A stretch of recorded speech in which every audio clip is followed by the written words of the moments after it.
Existe-t-il une corrélation entre les actes de cet homme et sa date de naissance? C'est ce que nous allons voir dans cette vidéo.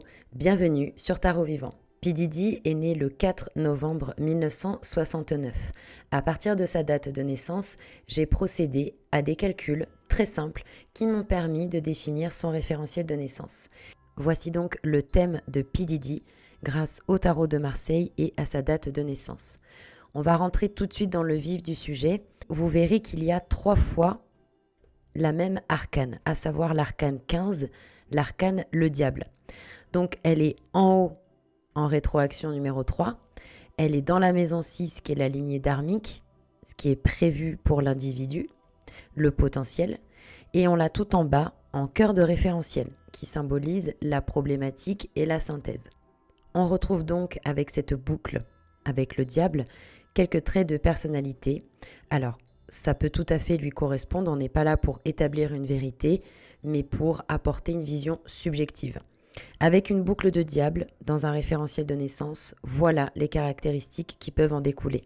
Domination, recherche de pouvoir excessive, perversion sexuelle, abus sexuel, pervers narcissique, manipulateur, mensonge, jalousie, possessivité. En bref, ce qui leur plaît, c'est de dominer l'autre. Malheureusement, beaucoup de ces traits semblent avoir été incarnés par P. Diddy.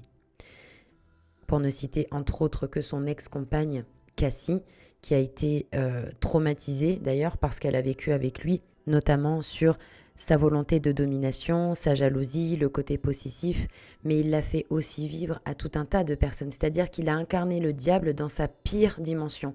Il a soumis, contraint, forcé, Vio, vous avez compris.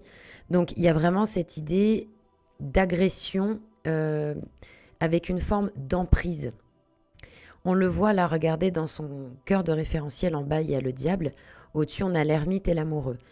Ça peut nous expliquer qu'il a eu ce comportement-là d'ermite où il faisait les choses dans le secret, où il cachait. L'amoureux, le collectif, sa famille, ses proches, ses amis, le réseau. Donc il agissait dans l'ombre, ermite amoureux, tout en asservissant les gens, en essayant de les contrôler, de les dominer. Que dire de sa lignée karmique ? Maison 5, maison 11, ce qui ramène de ses vies d'avant, ce qu'il est venu travailler de manière essentielle pour lui dans cette vie. Il y a la justice et la tempérance. Justice, il devait avoir une éthique, une attitude responsable, une moralité. Et tempérance, il a visiblement des problèmes liés à la colère, à la gestion émotionnelle et pourquoi pas à l'alcool. Donc je ne vais pas rentrer non plus trop dans les détails de sa vie privée et intime liée à son référentiel de naissance, mais c'est pour vous donner une idée. Quand on a ce genre de cocktail d'énergie dans un référentiel, ça peut être compliqué pour l'individu d'orienter ses énergies.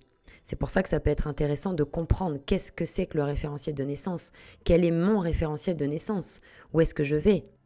Finalement, à quel point s'est-il détourné de son chemin de vie, de sa mission. Pourquoi ? Parce que la maison 4, c'est le programme de vie de l'individu, son action dans le monde, comment il se comporte sur un plan social, professionnel, relationnel. Il a le mat, qui est une énergie innovante. Il aurait pu apprendre à tout convertir, casser les codes, réinventer les choses, réinventer la vie, tout convertir en positif. Remarque, il n'est pas trop tard. Mais c'est intéressant de voir et d'essayer de comprendre comment on peut expliquer son comportement par rapport à sa date de naissance. Si cette vidéo vous a plu, je vous invite à me laisser un commentaire. Si vous voulez d'autres vidéos, pareil, sentez-vous libre. Si ça vous intéresse qu'on aborde d'autres thèmes sur d'autres personnes, ce serait avec plaisir. Merci pour les likes, merci pour les commentaires, merci pour les partages. Je suis sur TikTok, Facebook, Instagram et YouTube. À bientôt pour de nouvelles vidéos et merci à vous.